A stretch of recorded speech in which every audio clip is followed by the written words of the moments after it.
dahil mas mura nila ang production cost ng e-ferry. Bakit? Yung ticket cost ng vessel na is 30 million. So, yun yung current cost. For that sa backlight, if you do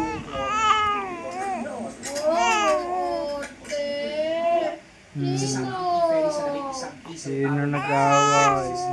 ng MMDA simula ng Nobyembre. Wala nang pangasahang sisingilin at kung magkaroon man, mababa lang kung ano ito. Francis Orso, Inaaway ang ABS-CBN News. baby. Inaaway. Ay, inaaway. Laway, ayan na. Loko. Parang alam mo yan na.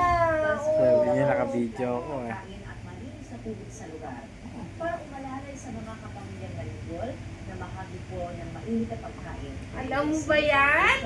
Ah? Hi Hi guys! guys. Galungwan ng laman at mahabang pila Doon na ng kayo sa pagpapakita sa lusot ng bubong.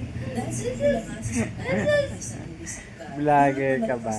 noong Setyembre at Ay, 30. inutundan niyo. Isa sa mga apektado nito ang pamilya ni Nanay. Hi guys! Nang ma-access ng pagtitinda ng We're yelo here! sa pang-araw-araw na kabuhayan. Ang pinaka-problema namin dito sa amin Daway, diba, Dan. ang drinking water. Kasi, Wala, bibig.